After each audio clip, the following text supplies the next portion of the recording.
Aleluya, gloria al Señor. Vamos a estar abriendo la carta a los Romanos capítulo 8, versículo 28. ¿Lo tenemos ahí? Amén. Gloria al Señor, aleluya. Vamos a darle lectura el 28. Dice así, en el nombre del Señor. Y sabemos que a los que aman a Dios, todas las cosas les ayudan para bien. Esto es, a los que conforme a su propósito son llamados. Amén. Gloria al Señor, oramos. Dios del cielo y Dios de la tierra, gracias te damos en esta hora porque permites estar aquí en tu casa cada uno de nosotros y poder, Señor, ser partícipes de tu palabra, de tu enseñanza, de tu cuidado, Señor, en cada uno de nosotros a través del tiempo. Te damos gracias, Señor. Vamos a mirar este propósito por el cual hemos sido llamados a tu reino y poder examinar nuestras vidas y que cada uno sea edificado a través de estos medios, de las familias que nos miren en diferentes partes. Dios bendiga sus vidas, Dios bendiga sus familias y el propósito es que cada uno sea bendecido por la palabra del Señor. Aleluya. Tome su lugar y vamos a estar meditando. El tema se le ha titulado El cuidado de Dios por los suyos. El cuidado de Dios por los suyos. A través de la historia vemos nosotros cómo Dios tuvo cuidado de su pueblo, cuidado de aquellos que fueron obedientes a su palabra y a sus mandamientos. La palabra cuidado en el término bíblico es mostrar el amor, es mostrar la intención o atención a su pueblo, protección divina y también implica una presencia constante a través de un compromiso. Dios se compromete a cuidar de los suyos siempre y cuando caminemos en el margen de la obediencia, en el margen de la constancia de este amor. El amor nunca deja de ser, pero en esta protección Dios es visto como un protector que está atento a los peligros y Él ampara a sus seguidores y los cuida de cualquier mal. Ahora bien, en el tiempo antiguo del Antiguo Testamento y en la historia de Israel, nosotros vemos cómo Dios tuvo el cuidado, cómo Dios ama a sus hijos, cómo Él es la guía espiritual. Queremos ver en este primer punto de la protección y el cuidado de Dios por todos aquellos que hoy en la actualidad estamos caminando en su voluntad, en su propósito, en su llamado, en obediencia, en humildad, en comprensión, en entendimiento, para poder nuestras vidas sean edificadas. En el segundo punto miramos nosotros la provisión de Dios. Dios provee lo que nosotros necesitamos, no lo que queremos, lo que necesitamos. En el punto de comprensión, Dios provee para la vida humana y toda la creación. Él no hace excepción de personas.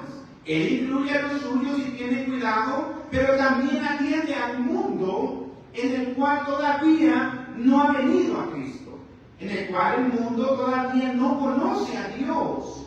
Y a través de la creación, Dios hace salir el sol para buenos y para malos. Dios da la lluvia tardía y la lluvia temprana. Dios provee aún a aquellos que todavía no le conocen. Dios tiene el cuidado. Dios usa a las naciones para ayudar a los débiles, a los desamparados. Dios toca los corazones de aquellos millonarios o multimillonarios para tener piedad de aquellos necesitados. Y hemos visto cómo Dios mueve su mano a través de su pueblo, pero también a través del mundo. Y es aquí donde el pecado, donde la consecuencia de la maldad, que no es proveniente de Dios, sino del enemigo, trata de contaminar lo que Dios ha hecho desde tiempo antiguo. Y es aquí donde pone su mano para que el mundo contradiga lo que Dios ha hecho. Y es así donde las mentes han sido cautivas, donde las mentes han sido prisioneras por los pensamientos que van en contra de Dios. Y el hombre en su naturaleza no ha aprendido a sujetarse a la ley de Dios. No ha aprendido a que Dios sea el que lo guíe, el que lo guarde, el que lo cuide, pero también el que le rinda cuentas. Es ahí donde el hombre no ha entendido a rendir cuentas a Dios, que Él es el creador de la vida y la vida es prestada.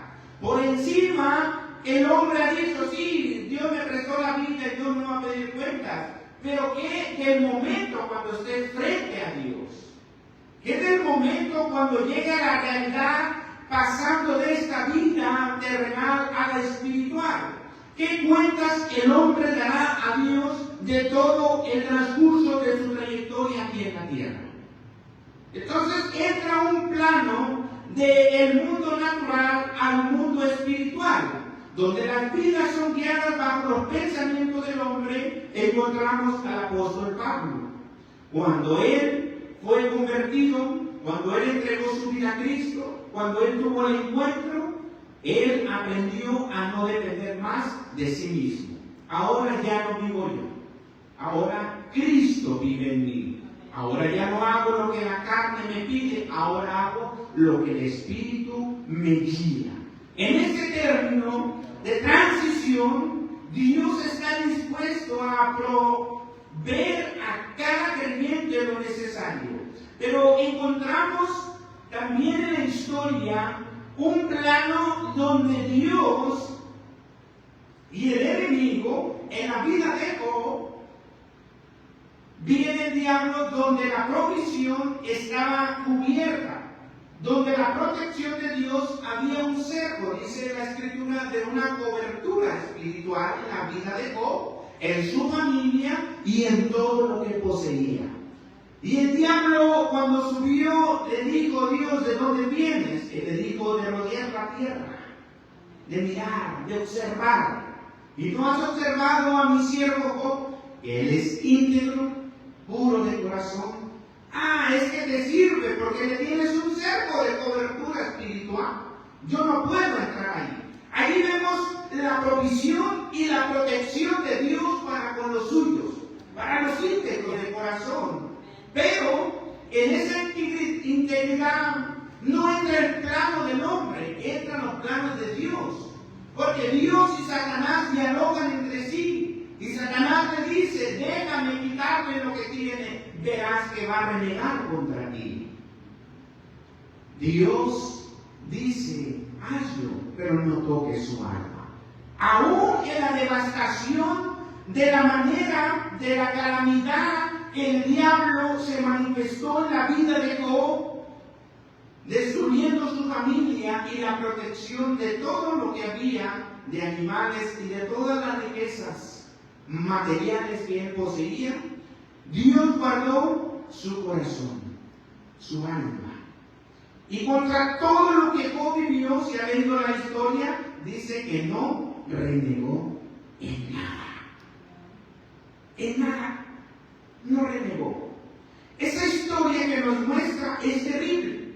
¿Por qué entonces, si Dios tenía la provisión, tenía la protección, por qué el diablo tentó a su familia? ¿Por qué tentó su carne con una sarna maligna? En todos esos términos, cuando no somos personas espirituales, señalamos a Dios, criticamos y juzgamos a Dios por qué hizo eso. Y no entendemos en el plano espiritual, donde leemos la Escritura, que su alma no fue tentada. Es una manera en la la cual podemos ver en la Escritura los dominios de poder. Pero entre la calamidad y entre la maldad y en el querer destruir, nos muestra un margen en la historia espiritual y en la guerra, donde aún así el diablo se sujeta a Dios. Donde el diablo obedece a Dios y no se hace nada sin que Dios no permita las cosas. Por eso el diablo no había tocado nada de lo material, ni su vida espiritual, ni mucho menos su cuerpo tampoco. Pero una vez que Dios lleva a cabo estas circunstancias, nos da una enseñanza muy tremenda. En toda la historia de Job, vemos nosotros en un diálogo que Job, aunque era justo y aunque era en el margen de Dios una persona intachable, había algo en su corazón. Lo que había en Job era que creía saber todas las cosas. Mire, aunque los hombres de Dios sean sabios, sean entendidos, compartan la palabra y den buenos consejos, siempre nos va Dios a ver un área de nuestras vidas que aún Dios no ha trabajado. Y esa área, la historia dice que lo llevó Jehová a Job en un diálogo. Y en el diálogo que lo llevó, le dijo: vamos a desconectarte de tu mundo terrenal y vamos al espiritual. ¿Dónde estabas tú?, le dice, cuando yo fundé la tierra. Desde ese momento se desarmó los pensamientos de Job, quedaron por los suelos. Porque lo lleva a la eternidad, o antes de que Dios formase las cosas, Dios ya era. En esa mente donde nosotros no alcanzamos a entender en la divinidad de Dios, es donde nosotros somos descartados. No podemos ya más en lo que es Dios. Por eso la sabiduría de Dios y el conocimiento de Dios es infinito. En Isaías también tiene un margen donde dice que todos los ricos, todos los sabios de la tierra no se comparan en un pequeño punto de la sabiduría de Dios. Y todas las naciones y todo lo que hay en la tierra dice que son menos que nada ante los ojos de Dios. El hombre ha intentado creerse sabio, entendido y creerse mayor que Dios. Y el hombre en muchas de las ocasiones ha tratado de aconsejar a Dios. El hombre ha dicho en muchas ocasiones: es que Dios no quiere decir eso. Es que Dios está mal en esto. Es que Dios es injusto. Y en esos diálogos de los pensamientos humanos carecemos de conocimiento. Carecemos nosotros de conocimiento de quién es Dios. Porque si Dios provee para los suyos, ha habido hambres en tiempos de Israel. Pasó muchos tiempos de hambre. Tenemos que ir al trasfondo. A través de la desobediencia del pueblo, Dios desamparó al pueblo. Por la desobediencia, por la deslealtad, por renegar, por no obedecer. Dios muchas veces en la historia se apartó de Israel porque no siguieron los mandamientos.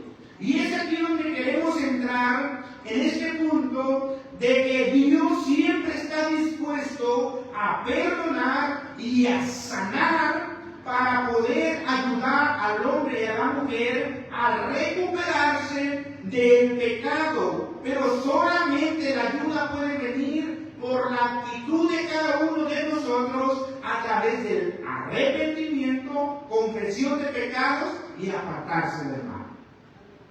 Miren, ahí está Dios proveyendo una sanidad dentro del corazón. Pero la actitud de uno es confesar los pecados, creer que estamos ofendiendo a Dios con nuestra actitud. Y en esa manera tenemos que apartarnos para que nosotros encontremos perdón y sanidad interior.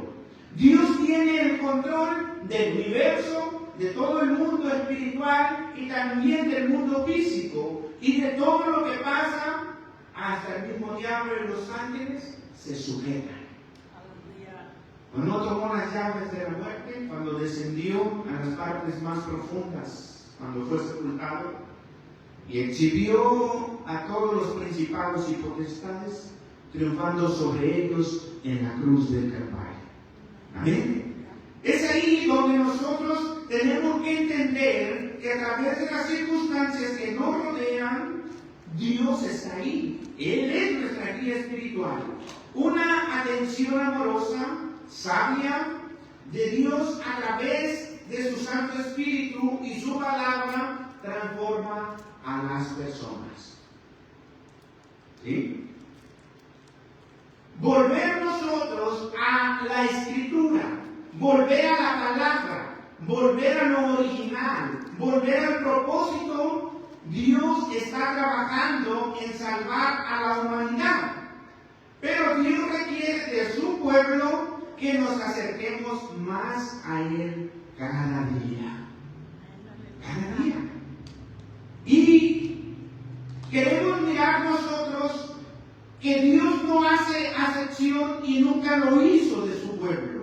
La promesa divina, la protección, la provisión, el perdón, la sanidad, Dios siempre tuvo el control desde que sacó a su pueblo de Egipto para llevarlo a las tierras prometidas. Dios lo sanó, Dios lo limpió, Dios lo purificó, Dios lo lavó y Dios lo hizo un pueblo santo. Ahí está todo lo que Dios hizo. Pero a través de la historia nosotros vemos que aunque fue el pueblo de Dios, cayó en desobediencia. No sacó lo que traía de Egipto, sino que lo mantuvo dentro del corazón.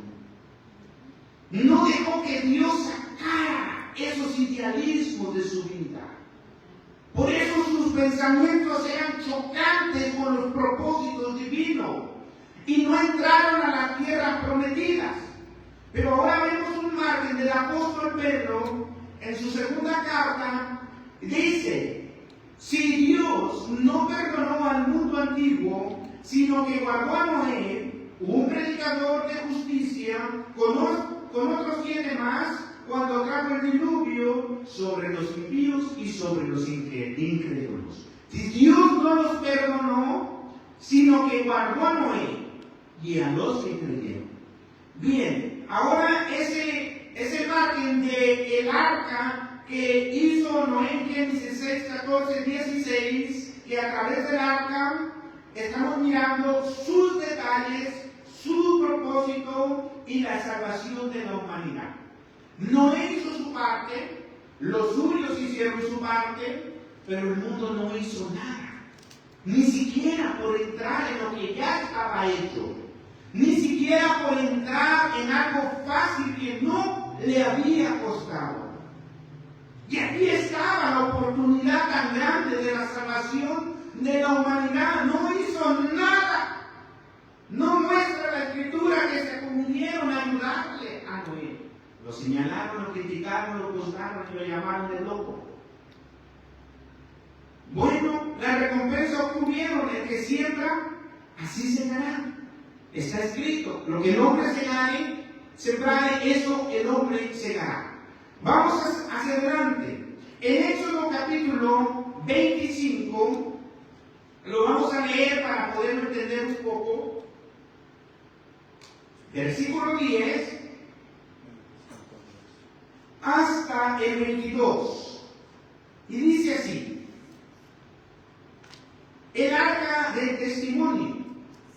Hará también un arca de madera de acacia, cuya longitud será de 2 codos y medio, y su anchura de codo y medio, y su altura de codo y medio, y la cubierta de oro puro dentro y por fuera, y hará sobre ella una cornisa de oro alrededor. Fundirás para ella 4 anillos de oro y también pondrás 4 en cada esquina, sus 2 anillos al lado, en ella y los otros 2 al otro lado. Harás una vara de madera de acacia, las cuales cubrirás de oro, y meterás la vara por los anillos y por cada lado del arca, también para poder llevarla con ella. Las varas quedarán en los anillos del arca, no se quitará de ella, y pondrás en el arca el testimonio que yo te daré. Y harán un propiciatorio de oro fino, y cuya longitud será de 2 codos y medio, y su anchura de codo y medio. Harás también 2 querubines de oro labrados a martillo, los harás en los 2 extremos del propiciatorio. Harás pues un querubín en un extremo, el otro del otro lado, y una pieza con el propiciatorio. Harás también los querubines en sus 2 extremos. Los querubines extenderán por encima las alas, cubriendo con las alas del propiciatorio sus rostros, el uno enfrente del otro, mirando al propiciatorio los rostros de los querubines. Y pondrás el propiciatorio encima del arca, y el arca pondrás el testimonio que yo te daré. Y de allí me declararé a ti y hablaré contigo de sobre el propiciatorio, de entre los 2 querubines que están sobre el arca del testimonio, todo lo que yo te mandaré para los hijos de Israel. Miren esta historia, un diseño, un trabajo, un esfuerzo, una obediencia al margen de lo que Dios estaba dando para que se llevase a cabo lo que era el arca del testimonio, lo que ahí iba a estar, la presencia de Dios, sus detalles, cómo se hiciesen todas las cosas para poner Dios la palabra, para poner sus fundamentos, para poner sus preceptos y todo lo que Dios requería del pueblo. Es ahí donde nosotros miramos una dedicación que Dios siempre tiene cuidado de escoger líderes donde Dios habla, donde Dios deposita sus propósitos divinos para que el pueblo camine sobre ellos. Te daré, dice, o te hablaré y te declararé contigo desde ahí, desde lo que te mandé a hacer, y ahí dice, les declararé a los hijos de Israel todo lo que tienen que hacer. Y es aquí donde vemos nosotros por qué si las ordenanzas para un arca, para un testimonio donde bajaba la presencia de Dios y donde estaba ahí y Dios hablaba y el pueblo sabía que Jehová estaba ahí porque habían tenido la experiencia de los milagros que con mano dura sacó a su pueblo de Egipto. Y cómo es que un pueblo viendo las cosas y mirando los detalles de cómo se hacía la estructura para esta arca, las instrucciones del arca de acacia, y cómo vemos nosotros que contemplando un pueblo batalla para entrar a las tierras prometidas. ¿Cómo es que un pueblo visible está viendo la mano de Dios en fuego, la voz de Dios en el monte Sinaí, la provisión de Dios del maná del cielo? No había restaurantes y Dios le provee.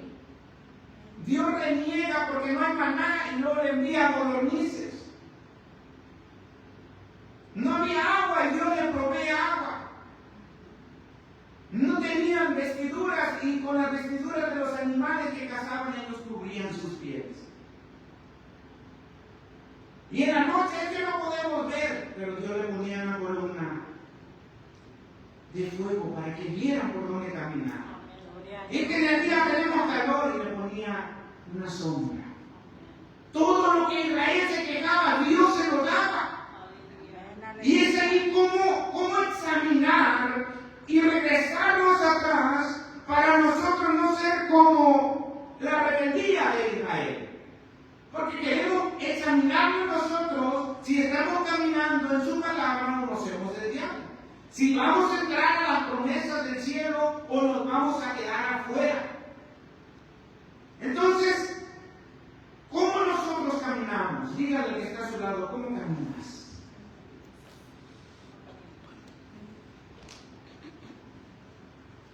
En las instrucciones miramos los detalles, el cuidado, la provisión, la sanación, el perdón y el control de Dios. Miren, ahora vamos a pasar al tabernáculo. Éxodo capítulo 40. Más adelantito, vamos a mirar un poquito, no mucho, porque está larga la historia, pero puede leerlo en su casa, del 40 y el 1, estamos mirando nosotros el origen de cómo arreglar el tabernáculo. Y esto es, aunque fue algo visible, no lo vamos a leer todo, pero estamos mirando nosotros todas las características del tabernáculo, de todo lo que estaba ahí, todas sus bases, todos los principios para que Israel no viese a los pueblos que lo rodeaban, para que Israel prestase la atención. No vamos a leerlo todo, ahorita no vamos a inculcar nada más en regalar la cita bíblica. Es ahí donde nosotros miramos que Dios está constantemente en llamar y cautivar la atención de su pueblo. Y es ahí donde le dice, mira, aquí está el tabernáculo, aquí está mi gloria, aquí está mi poder, aquí está mi mandamiento, aquí está la vara de Aarón. Y vemos toda la estructura, cómo Dios formó ahí algo visible para que el pueblo se guiara en la presencia de Dios y no quitara su vista de los otros pueblos, de los otros reyes, de los demás que estaban haciendo sus quehaceres por donde iban camino a la tierra prometida. Entonces, cuando Dios tiene ese cuidado y el hombre se enfoca en lo que Dios le ha dado, su ministerio, su llamado, su vida espiritual, entonces el hombre y la mujer solo debe de consagrarse en lo que la palabra de Dios dice. Amén. Eso fue el cuidado de Dios, eso fueron las instrucciones, esos fueron los mandamientos y fueron las ordenanzas. Ahora todo el capítulo 40 del primer versículo en adelante, nomás nos vamos a pasar al versículo 34. Cuando se hizo todo, cuando se elaboró todo, se siguieron las instrucciones, todo lo que le agradó a Dios, es ahí donde miramos nosotros la consagración de todo lo que Dios ha hecho. Es ahí. Y vamos a 40 en adelante. Y puso la fuente entre el tabernáculo de reunión y el altar, y puso en ella agua para lavar. Y Moisés y Aarón y sus hijos lavaban en ella sus manos y sus pies, cuando entraban en el tabernáculo de reunión, y cuando se acercaban al altar, se lavaban como Jehová había mandado a Moisés. Finalmente, erigió el atrio alrededor del tabernáculo y del altar y puso la cortina en la entrada del atrio. Así acabó Moisés esa obra. Y fíjese lo que dice el 34. Entonces una nube cubrió el tabernáculo de reunión y la gloria de Jehová llenó el tabernáculo. Y no podía Moisés entrar en el tabernáculo de reunión por la nube que estaba sobre él. Y la gloria de Jehová lo llenaba. ¿Qué encontramos aquí, hermanos? Cuando Dios da esas instrucciones y el hombre y la mujer le obedece conforme a su llamado, entonces todas las cosas, decían hermanos, que dice, nos ayudan para bien. Todas las cosas para bien, para bendición, para bien. Pero cuando nuestros pensamientos se dispersan, entonces todas las cosas nos salen mal. Una vez caminando el pueblo en las instrucciones, en el tabernáculo y en el llamamiento del sacerdocio y haciendo la expiación por el pueblo, venía la gloria de Jehová. Pero se recuerdan que un día se robaron el arca. Por descuido se la robaron. Entonces ahí ya no se manifestó la gloria de Jehová. Esa es la manera en la cual Dios tiene cuidado siempre y cuando caminemos en su voluntad. El día que nosotros nos desviamos, podemos estar ahí, pero Dios no lo aprueba. Y Dios no va a estar ahí. Vayamos al Números, capítulo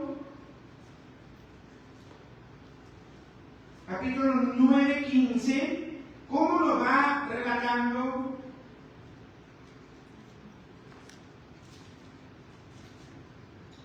Capítulo 9, versículo 15.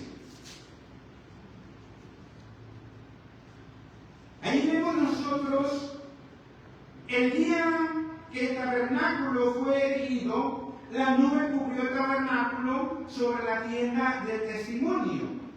Y a la tarde había sobre el tabernáculo como una apariencia de fuego, hasta en la mañana.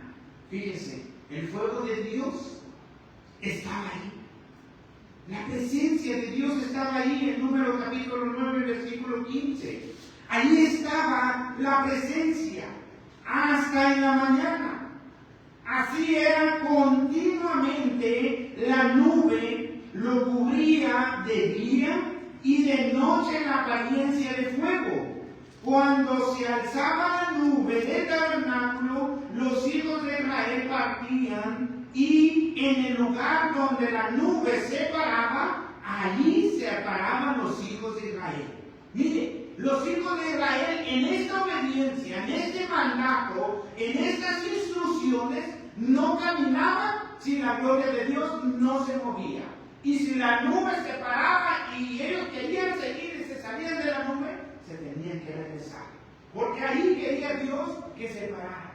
Mire, qué importante es caminar en la voluntad de Dios, no hacer lo que a mí me parezca bien. Es que soy cristiano, ya soy santo y voy a hacer lo que yo quiera. Pablo dice que a libertad nos ha llamado Cristo, pero no uséis la libertad como libertinaje. Es ahí donde muchos no alcanzan a entender las Escrituras. Dice, es que todo dice que lo hagamos en el nombre del Señor. Pablo dijo, toma lo bueno y desecha lo malo. Pero muchos cristianos, por seguir la corriente de su corazón y de sus pensamientos, van en dirección opuesta porque dice que se haga todo en el nombre del Señor. Y es ahí donde el pueblo se pierde. Entonces miramos nosotros que al mandato de Jehová, dice en el versículo 18, los hijos de Israel partían. Y al mandato de Jehová acampaban.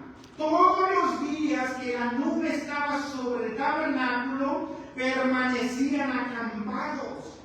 Cuando la nube se detenía sobre el tabernáculo muchos días, entonces los hijos de Israel guardaban las ordenanzas de Jehová y no partían. ¿Qué quiere decir? Que leían los mandamientos.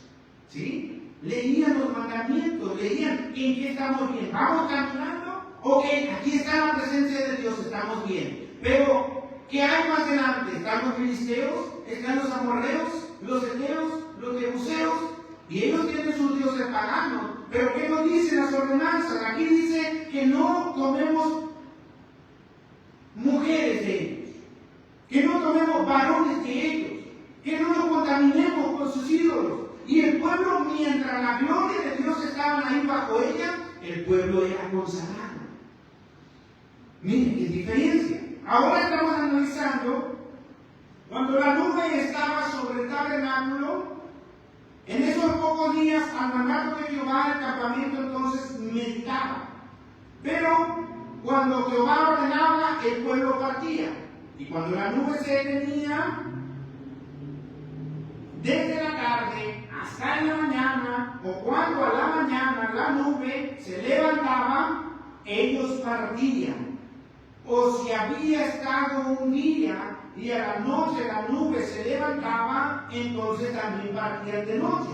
O si 2 días, o un mes, o un año, mientras la nube se detenía, sobre el tabernáculo, permaneciendo sobre él, los hijos de Israel seguían acampados y no se movían. Mas cuando ella se alzaba, ellos partían. Al mandato de Jehová acampaban y al mandato de Jehová partían, guardando la ordenanza de Jehová, como Jehová lo había dicho por medio de Moisés. La obediencia del pueblo. Y en la desobediencia no está Dios. ¿Cómo caminamos como hijos obedientes o como hijos desobedientes? La obediencia total, nosotros miramos esta historia en el pueblo de Israel. Y qué bonito la palabra de Dios cuando se lee, cuando es escrita y cuando se obedece como está ahí. Si alguien del pueblo miraba que se salía de la nube, le decían: hey, ¿a dónde vas? Métete debajo de la nube otra vez. Métete otra vez.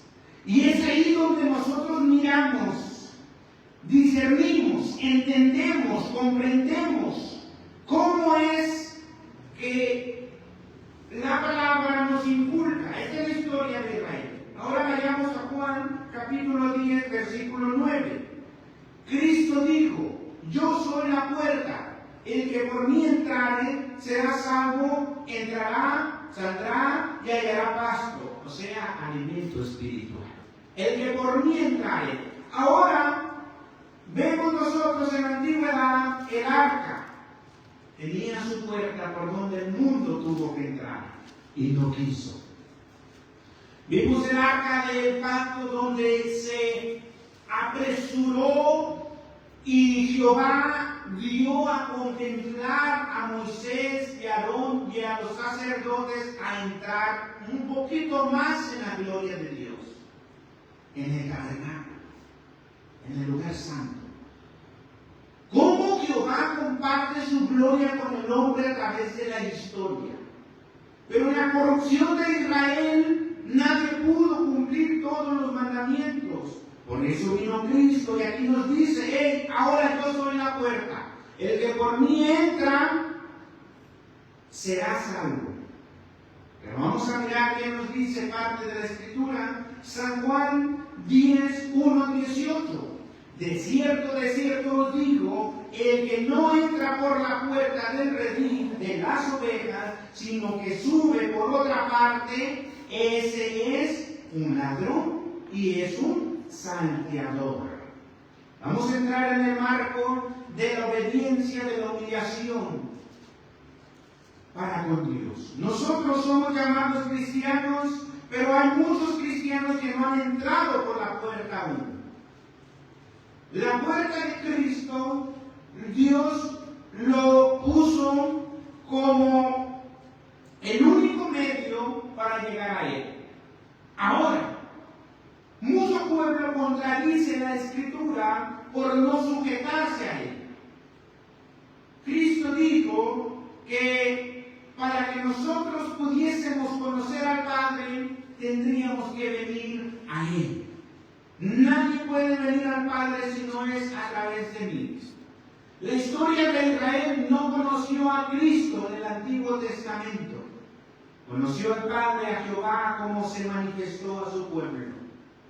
Pero como rechazaron todas las instrucciones y todos los mandamientos, ahora Dios envió a su Hijo. Ahora Israel quedó cegado en el sentido espiritual, que no oyó más la voz de Jehová de Malaquías a el Evangelio de Mateo. Un silencio total por la rebeldía de Israel. Pero Dios le proveyó.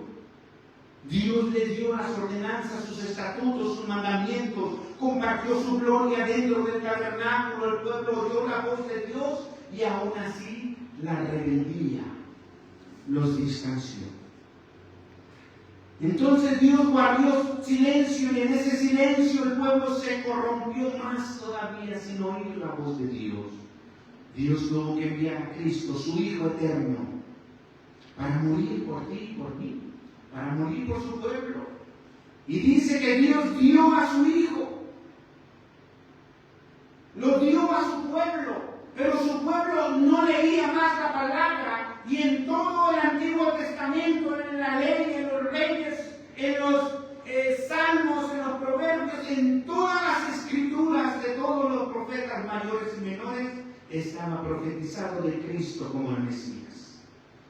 Y la escritura dice que cuando Cristo llega a su pueblo, no le reciben. No le recibieron como el Hijo de Dios. No creyeron que Él era el Hijo de Dios. Lo rechazaron. Cristo en su amor dijo: tengo otras ovejas que no son de este redil, las cuales también tengo que ir por ellas. Ahí estábamos nosotros, el pueblo gentil. Y su gracia nos alcanzó. Su gloria nos ha compartido a través del Espíritu Santo. Y es ahí donde nosotros hemos sido llenos de conocimiento de Dios en su gloria, en su poder, en su palabra, en sus bendiciones, en los dones y en los ministerios. Nosotros como creyentes estamos llenos de todo el conocimiento, pero aún nos falta obediencia. Aún nos falta humillación. Aún nos falta creer a la palabra como está escrita, sin quitarle, sin ponerla, sin usar la interpretación propia como muchos la están usando y se están perdiendo en sus caminos. Y donde está la palabra dura, le dan la vuelta a la página y solo quieren leer palabras de bendición. Así estaba el pueblo de Israel. Bendícenos, danos comida, danos agua, danos calzado, danos las promesas para nuestros hijos. Pero cuando les señalaba la corrupción del pecado, ahí entonces se volvían rebeldes y se fueron en pos de los dioses paganos. Y mezclaron la santidad con el paganismo.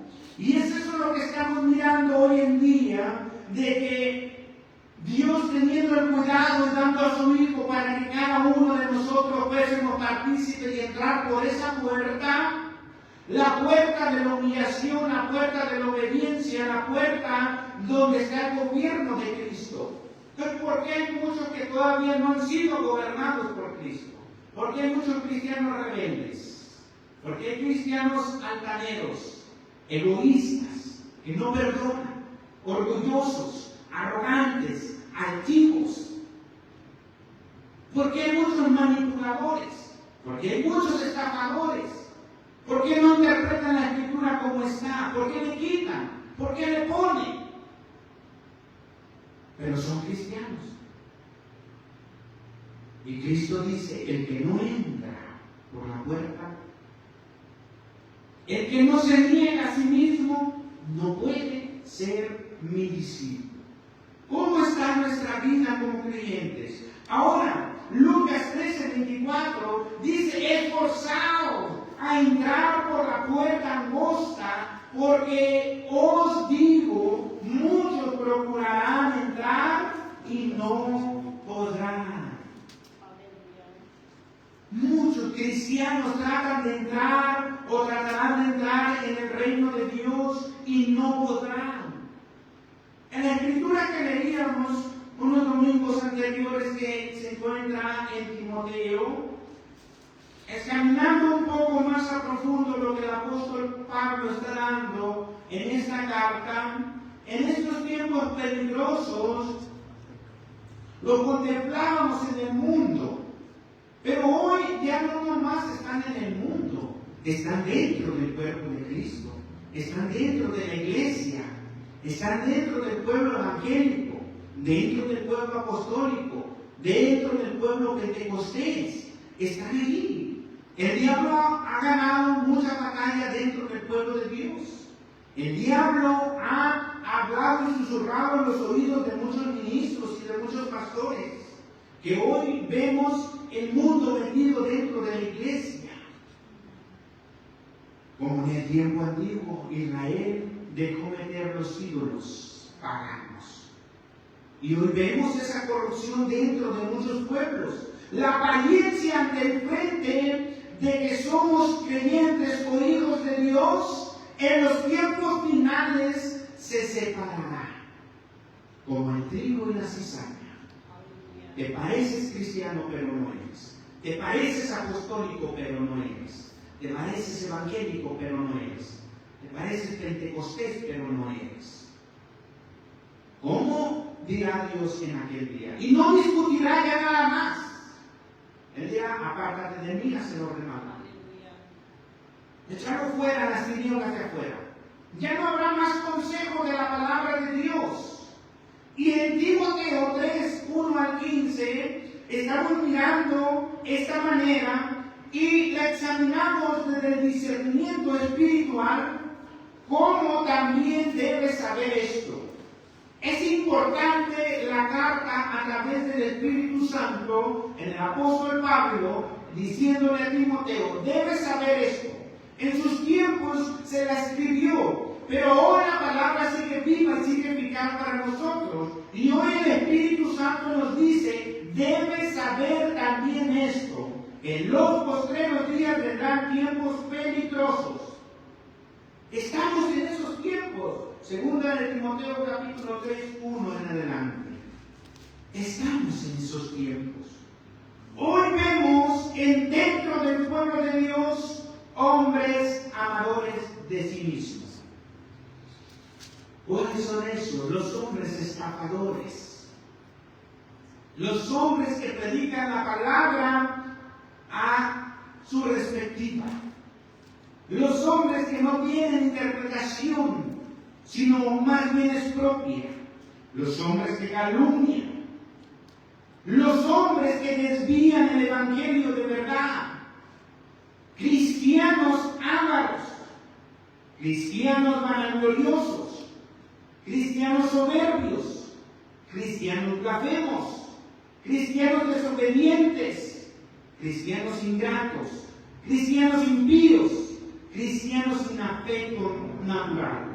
Cristianos implacables, cristianos calumniadores, cristianos intemperantes, cristianos crueles, cristianos aborrecedores de lo bueno, de la palabra de Dios, cristianos traidores, cristianos impetuosos, cristianos infatuados, cristianos amadores más de los deleites que de Dios mismo. Estos cristianos tendrán apariencia de piedad, pero negarán la eficacia de la palabra de Dios.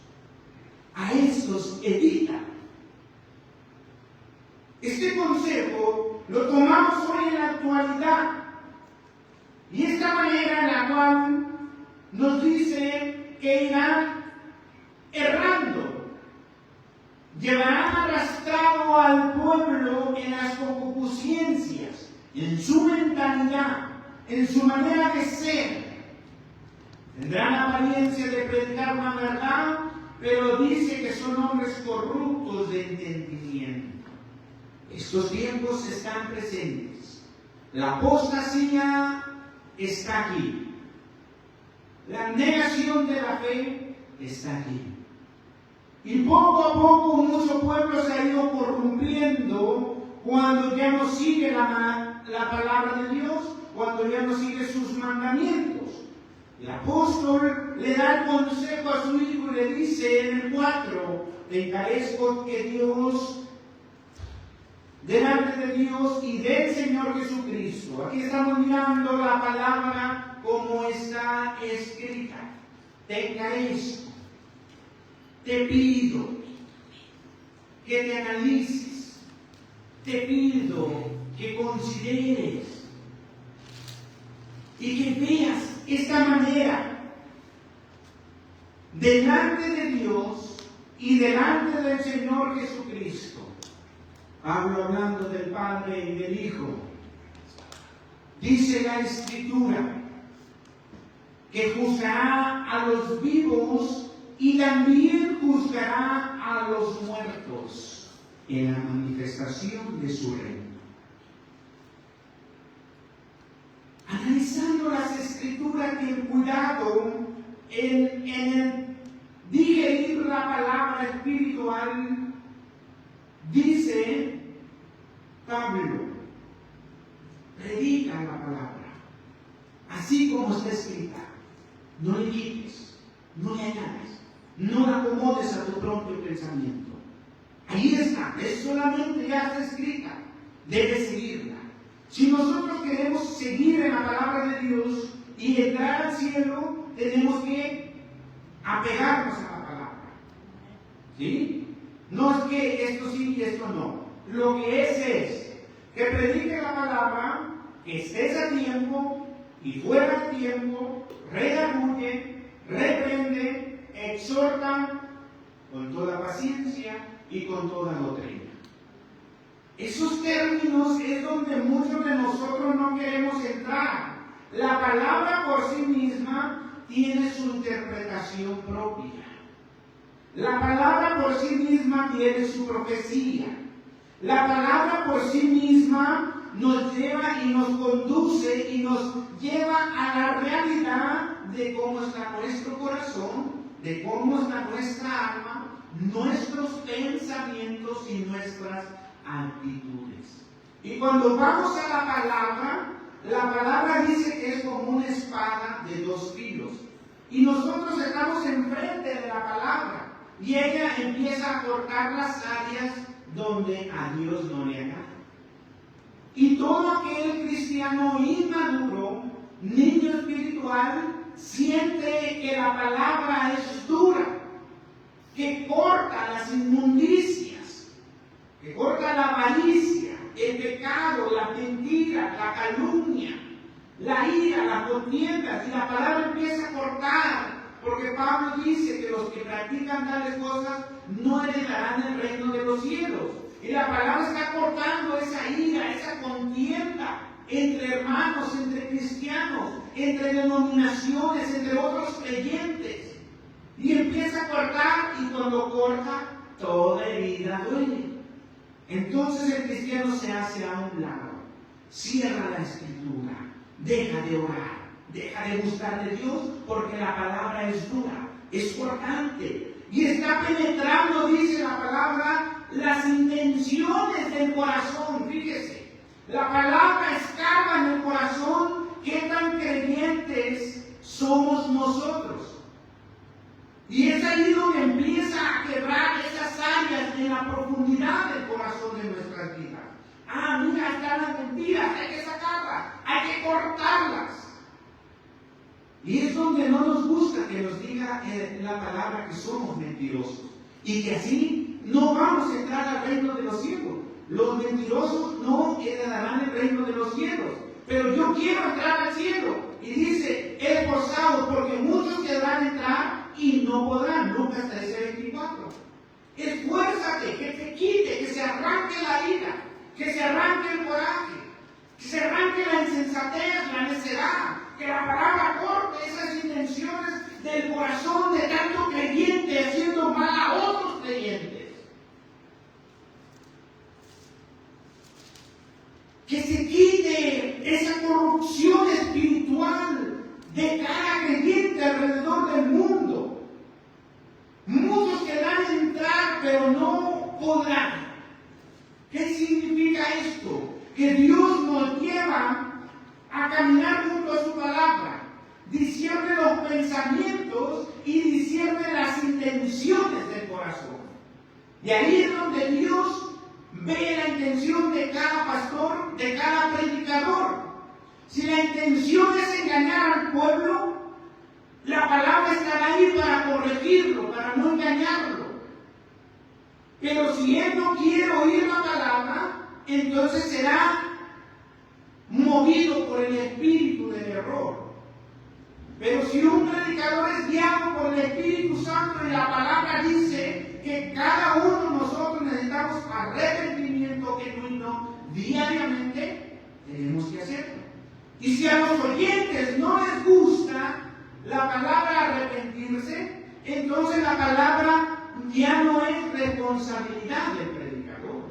La palabra es dada, como le dijo a Ezequiel.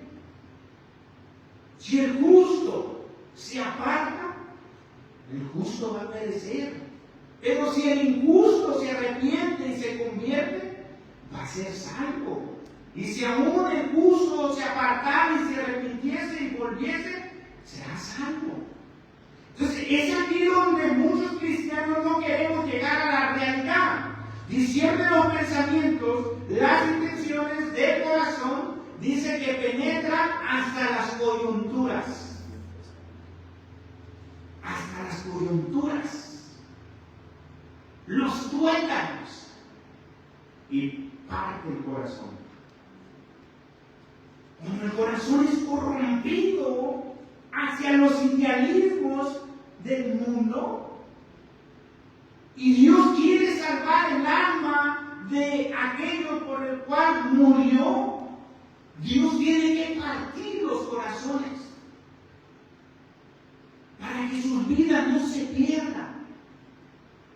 Pero en la necedad del cristiano sigue en sus pensamientos. Entonces quita la palabra para poner sus conceptos. Y es aquí donde nos analizamos nosotros de todos estos cristianos que hoy estamos mirando, de tener el cuidado de que nosotros no seamos partícipes de lo que Pablo está hablando también en el capítulo 3. Eso es examinarnos, porque muchos querrán entrar, pero muchos no podrán.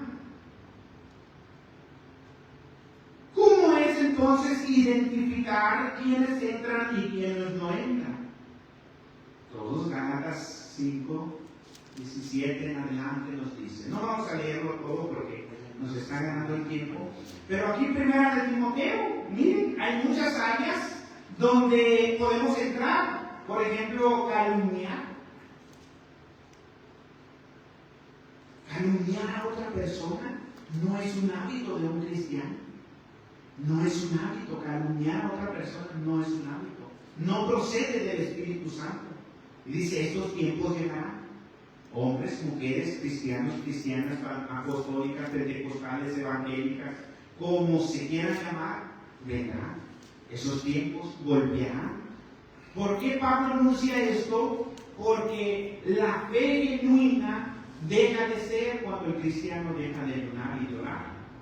En toda la Biblia, desde el Antiguo Testamento hasta Apocalipsis, desde Génesis, vamos a encontrar ayuno, oración y palabra. Ayuno, oración y palabra. Nunca se movieron esos tres puntos esenciales. Nunca.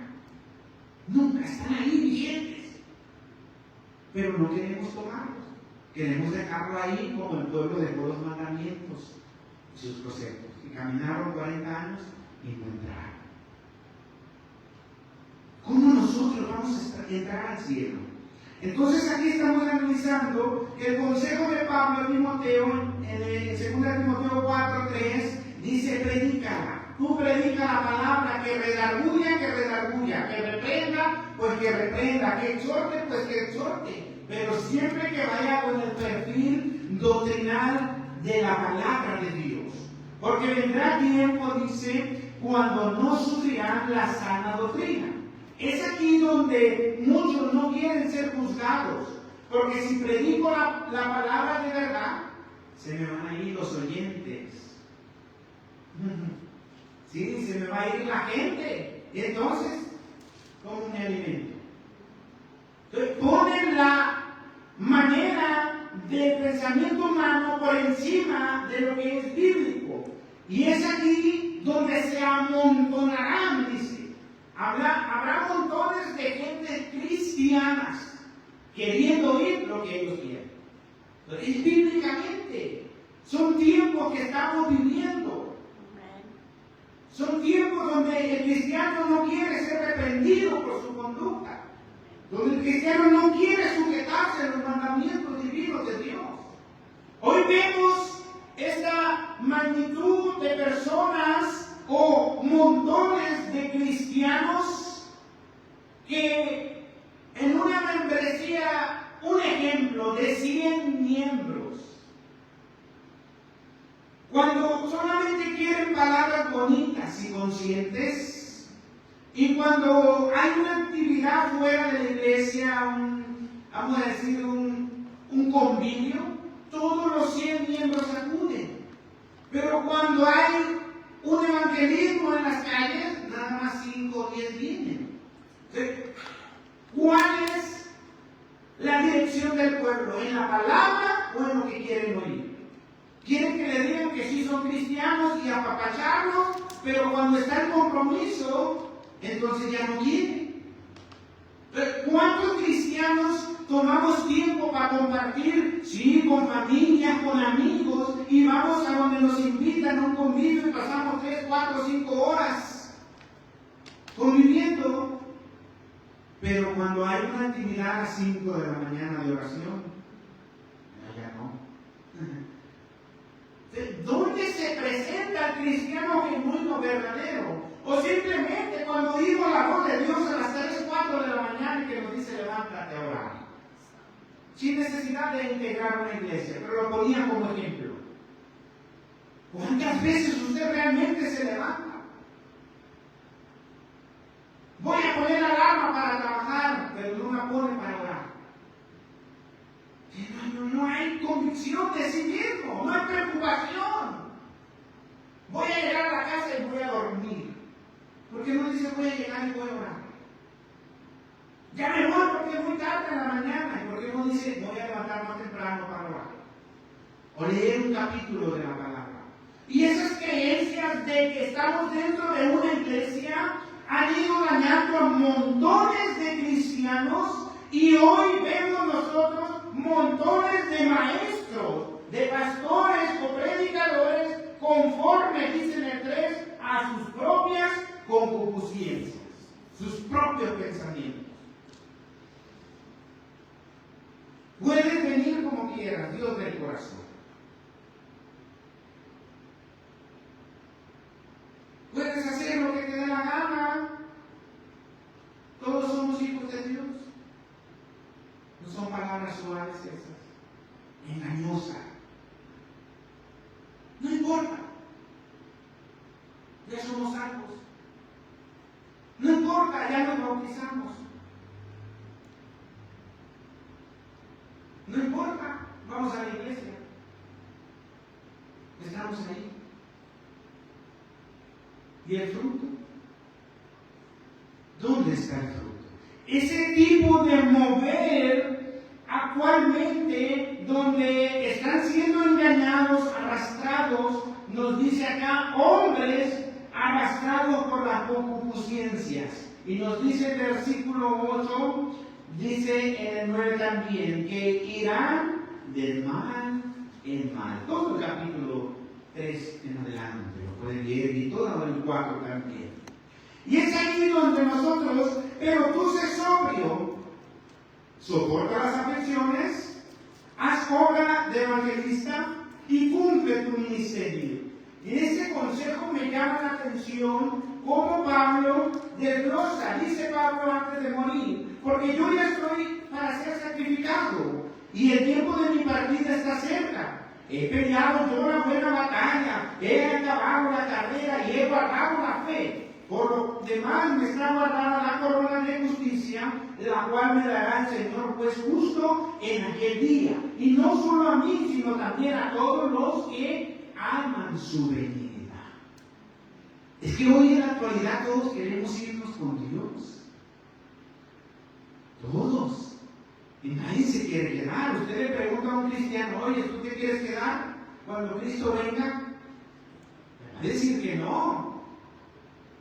Pero ¿quiénes somos realmente? La historia del Antiguo Testamento nos dio las indicaciones, la manera, el cuidado por el cual Dios tuvo con los suyos.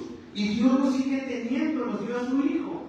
Ahora la Escritura nos dice que ese Hijo, Cristo Jesús, rogaría al Padre para dar al Consolador, el Espíritu Santo. Jehová en el Antiguo Testamento tuvo el cuidado de su pueblo, pero no conoció al Hijo. En los Evangelios de Mateo es presentado el Hijo. En el libro de los Hechos en adelante es manifestado el Espíritu Santo. Aunque el Espíritu estuvo desde el principio y no hay controversia en eso. Pero cuando Cristo cumple su obra en la tierra, cuando Cristo vino a morir por cada uno de nosotros, subió al cielo. Y la Escritura dice que está a la diestra del Padre. Y hay testigos. Está David, está Pedro, está Esteban, está Pablo y está Juan. Después vamos a sacar una enseñanza profunda sobre lo que ellos dicen. Hombres de Dios, hombres guiados por el Espíritu Santo. Y es ahí donde tenemos que afianzar la fe. ¿De dónde viene el mensaje? ¿De dónde se arraiga? ¿A dónde nos lleva? ¿Ven? Y es ahí donde nosotros estamos mirando hoy el Espíritu Santo obrando en todos los creyentes, tratando de santificar nuestras vidas de pecado para acercarnos más a Dios. ¿Bien? Vamos a ponernos de pie en esta hora. A todos los oyentes, Dios les bendiga y sigan adelante en la fe, en la confianza en Cristo Jesús. Sigan leyendo la palabra de Dios y crean a ella como está escrita. Dios les bendiga.